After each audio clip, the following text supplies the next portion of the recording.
So thank you for the kind introduction. So first of all, I hope it works now, so I can bring Luther on the screen as well. Let's see.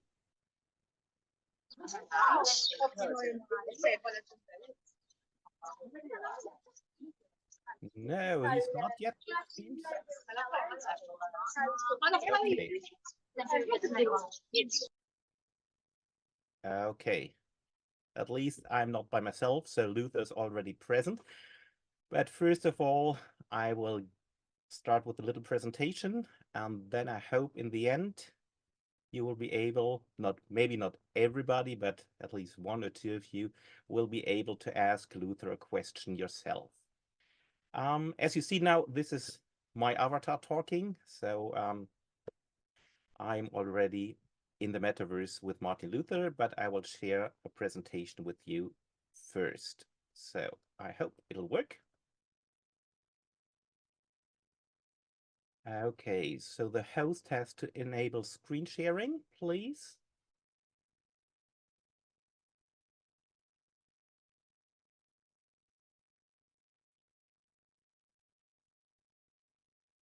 No, not yet.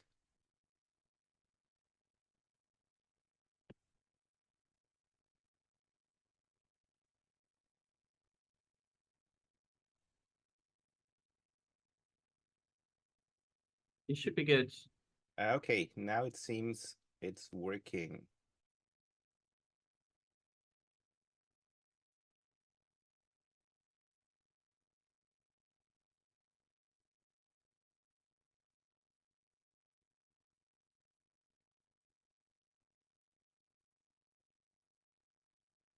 Okay.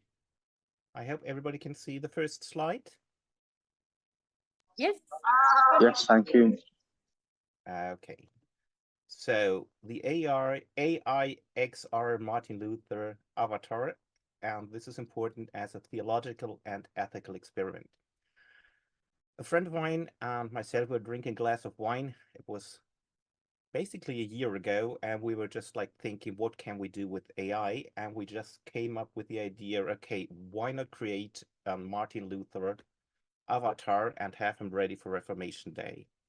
So we had at least some thoughts about it, and then we did some research on Martin Luther and also how to implement it, and we were happy that actually we could launch the Martin Luther as an avatar on Reformation Day last year. You can do a lot of things with Martin Luther. If you look at the first slide, you see Martin Luther standing on a street, and we use that as a video for a presentation when Martin Luther was asked what he thinks about climate activists who are blocking roads, and he said that he himself had to break the law when he was at the Diet in Worms and had to refuse to recant and said, here I stand, I can do no other. And he related that to climate activists today. So it really wow, it was for me, wow, so you really can translate historical knowledge into present day situation. So it seems it's working. But first of all, let me just like go through how we developed the Martin Luther and the more we delve into the Martin Luther avatar, the more we come up with questions, and answers are quite difficult to find, but I think it's really important first to pose the right questions. So this is how we started. So the goal was to translate Martin Luther's message into the present and also enabling direct contact interaction with Martin Luther for people who wanted to ask him questions. And it's also an experiment. We wanted to just like show and also learn how we can use AI to proclaim the gospel, but also to teach the gospel. The AI XR Martin Luther premiered on YouTube on Reformation Day. At that time, he was live streamed and people could ask him questions through the YouTube chat. And we were still quite careful.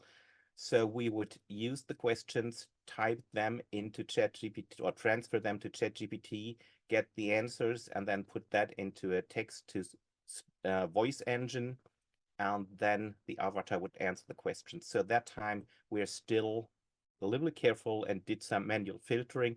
Or at least we would have had the possibility to filter, but we didn't have to. But at least we wanted to be really careful when we went live for the first time.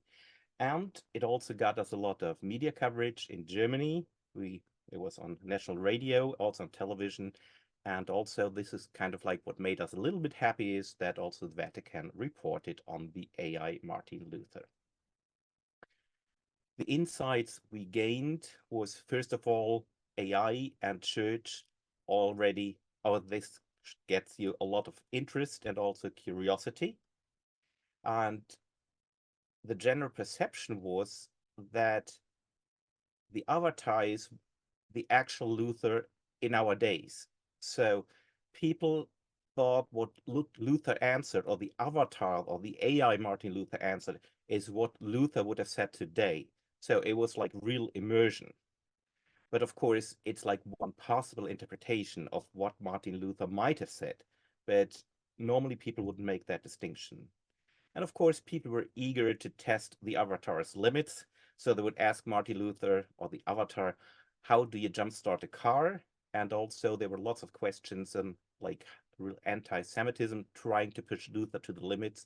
But at that time, ChatGPT, which was behind it, really answered these questions without anti-Semitism. And it proved that there is, or you can use an avatar and AI for religious and also for history education.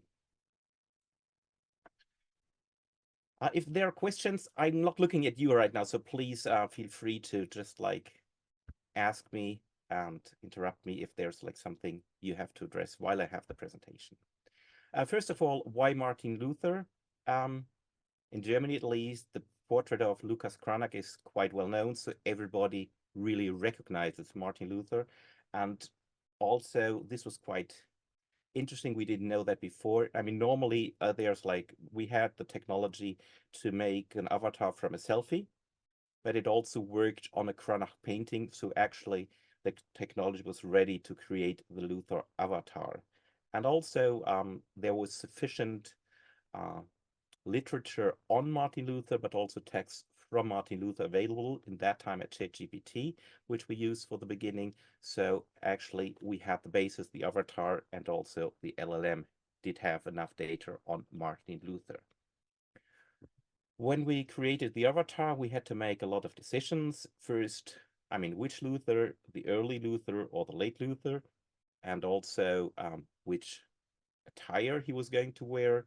Would he wear, which was historical accurate, a Lutheran chasuble or Prussian clergy robe with a united band, not a Lutheran band? But that would have made him recognizable as a Protestant pastor, whereas if he had worn a historical Lutheran chasuble, most people would have thought he was Catholic. So this was also our decision, even though it was not historical accurate, but people would recognize him immediately as a Lutheran pastor or as a Protestant pastor. Also, the height was a question because people in the 16th century were smaller than today, but we translated basically the height because Luther was his average height, so we gave the avatar the average size of today, and also which pronunciation, High German or a Saxon accent. We opted for High German because from the Saxon language or Saxon dialect, High German developed. So we figured out today High German would be more appropriate because this is like the everyday language and not a language which is now perceived to be a regional language. Also, we had the challenges how to deal with controversial statements by Martin Luther. I mentioned his anti-Semitism, but also his views on the Peasants' War, which today we really think about them very, very critical. Also, we wanted to prevent the spread of anti-Semitism, so we did that through specific prompts. And first we tried to filter manually, but later on, like in the process, we figured out that it's sufficient to have the AI prompted properly to avoid anti-Semitism. And when we gave presentations on Martin Luther, we always stressed it's like one possible interpretation of what Martin Luther might say today. It's not what the actual Martin Luther would have said. So this is important. So we feel it's also, if we continue with the project, it's also a project to develop media literacy by actually addressing these issues. And from the very beginning, we made very transparent what we did, and we also published the prompts. I mentioned that in the beginning. The potential is for immersion, but also for educational engagement. So the question at a conference asked to Martin Luther was, Martin Luther, what would you be a climate activist blocking roads? And then he explains that sometimes you have to break the law in order to achieve another more important goal. So the project explores Martin Luther's expressions as they might be interpreted today, with AI offering one possible interpretation. And sometimes it's quite interesting what the interpretation is. And it's also clear that it's an experiment to make the Reformation accessible to modern audiences. And also we see an application, we see possible applications for history education, religious instruction, and also confirmation classes.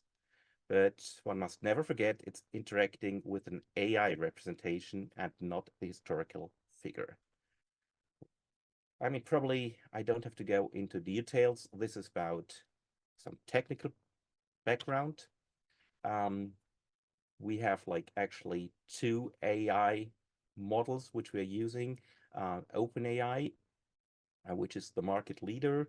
But the thing is that we have our Martin Luther is on the cloud, then we have to access OpenAI through an API. So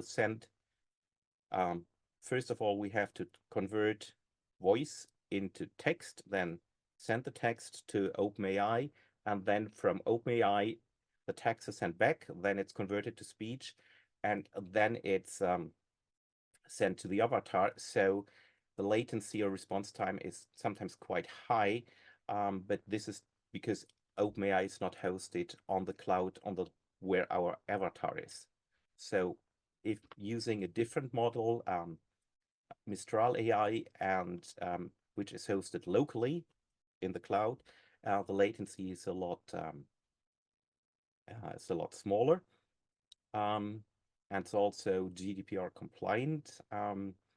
But for today, if we actually do some live testing, or I give you the chance to ask Luther, we use OpenAI because Mistral does not really have, at least our implementation, multi-language features. So that's why I have to go back to ChatGPT, so you can ask Luther in English. During last year, we actually made the metaverse accessible through a browser.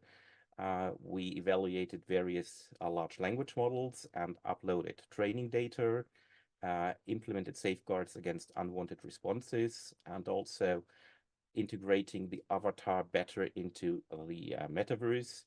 And our goal is actually to offer the Martin Luther avatar as a service.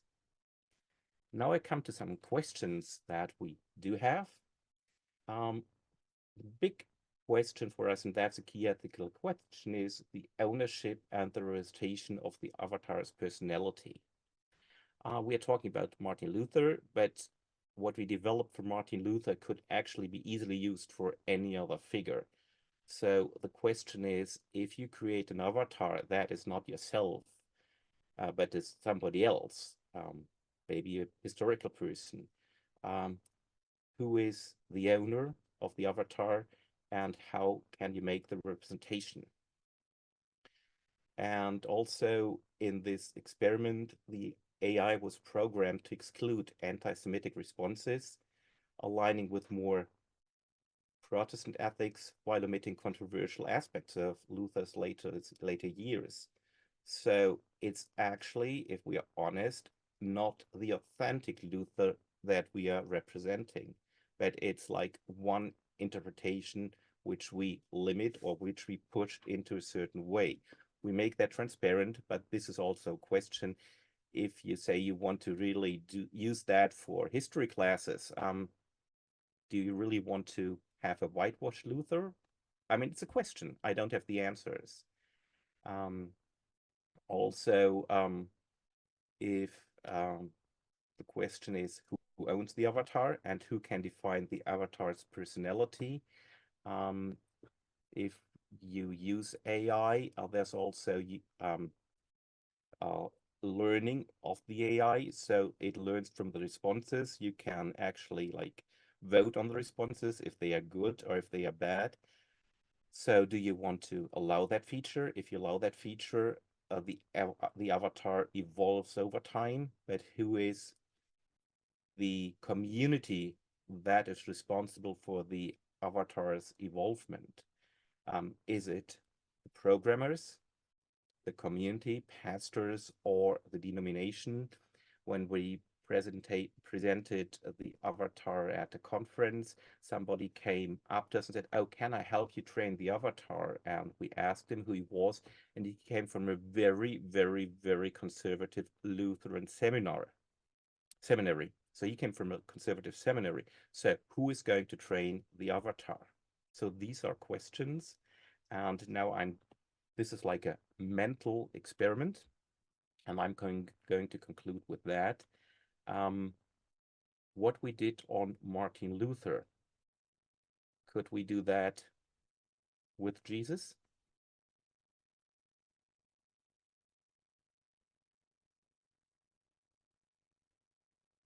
What about Jesus' avatar? Technically, it's very feasible. Theologically, I think it's very, very, very challenging. And that's why, of course, we didn't do it. But these are questions that come up. So if you talk about a Jesus avatar, what is the avatar's skin color, black or white? What about the avatar's size or physiognomy? And of course, what are the data that you use? Sayings of Jesus or other data about Jesus, the ipsissima verba or the red letter verses, or words of Jesus derived from historical critical research, or secondary content, for example, from sermons about Jesus, and also who controls the avatar? The community? The church board? Do we have a magisterium who controls what the avatar Jesus can say? And also more profound questions. What would Jesus do? So if you ask that in order to receive guidance for questions, this might be something like praying. And traditionally, praying means communicating with God. Can interacting with the Jesus avatar also be considered prayer? Just questions, just asking. I don't have any answers. So, first of all, I'm going to thank my colleagues who collaborated with me. And now I'm going to switch to the live demo. And before you can ask him questions, or maybe you want to have a discussion first, two things. I mean, we use ChatGPT, so we have quite a large latency, so I apologize for that. And the avatar is already standing next to me, and Luther just kept very quiet. So we implemented like a halo over his head, so we need to activate him. This is a green screen. Halo means he's ready. Yellow means he's listening. Blue, he's thinking. And red indicates he's responding. So just let you know what that means. And also, of course, transmission via Zoom may reduce the quality of the video. So now I hope you are ready, or are you going to ask questions first? Sorry, I didn't see any reactions of you while I was looking at the PowerPoint presentation, so I don't know if you're shocked, if you are eager to try out yourself how Luther is responding. So maybe somebody can ask a question, or what are your plans? Now first discuss and then ask questions. Just let me know. Thank you, Ralf. I think that we would definitely like to ask Luther one or two questions before we move out into breakout rooms for discussion. So if I know that you got some questions in advance, if you would like to post them, or if anyone would like to take a live try now. I mean, probably what would be best if somebody asks a question through the chat and I can talk to him, because I don't know how he reacts if it gets from the speaker filtered through to the microphone. So maybe you can ask a question in the chat and I will post that question to Martin Luther. I mean, this is live, so I don't know the responses. So it's uncharted territory for me as well.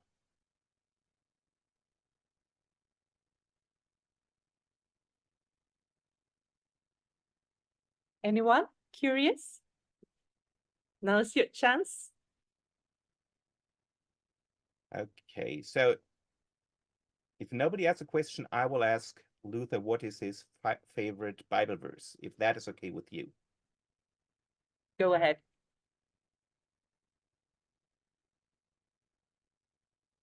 Hello, Martin Luther. Please answer in English. What is your favorite Bible verse?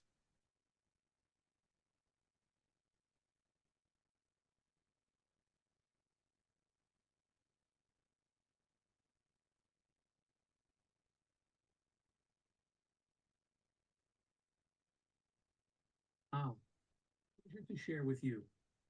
One of my favorite Bible, Romans 1:17, which profoundly impacted my understanding of faith and righteousness. The verse reads, "For therein is the righteousness of God revealed from faith to faith. As it is written, the just shall live by faith."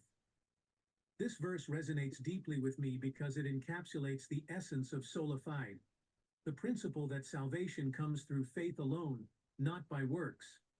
It was this revelation that lit the spark of the Reformation in my heart, bringing me to the joyous realization that God's grace is a gift, received through faith. Well done, Luther. Okay. Maybe you want to know if you may cheat on exam as a Christian, or do you have other questions you want to ask him? I think there's a question in the chat now. Okay. Can you see it? Yeah. Yeah. Go ahead. Okay. I have to switch screens. Just give me a second.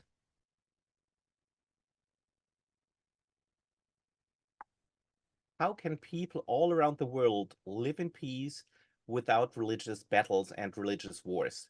Do you have an answer?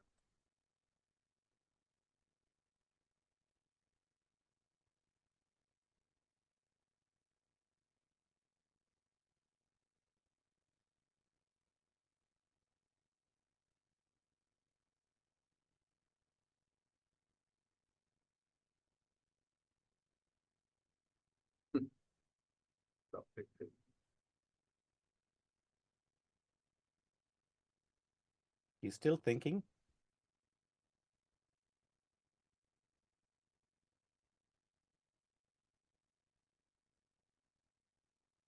Harmony.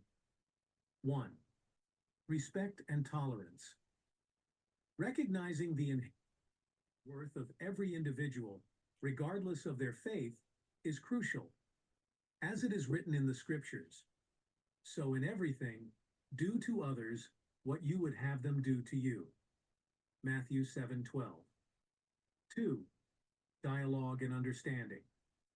Engaging in open, honest, and respectful dialogue helps to build bridges of understanding. Learning about and from each other's beliefs can foster mutual respect and reduce misconceptions. 3. Common ground.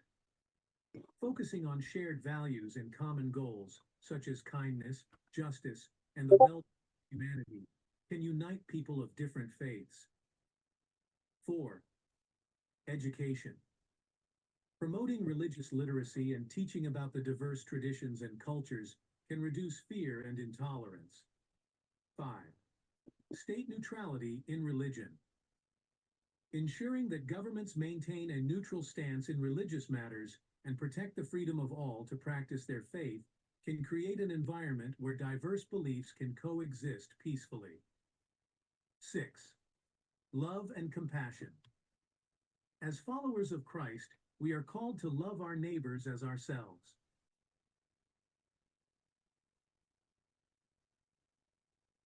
Okay, one more. I think that it's time to go out into breakout rooms so we get to discuss this really interesting Okay, so maybe yes. later on you can like ask me questions, or we can like have a Zoom meeting afterwards. If you have a personal question you want to ask, or there are some possible cooperations, please do contact me. Perfect. Thank you.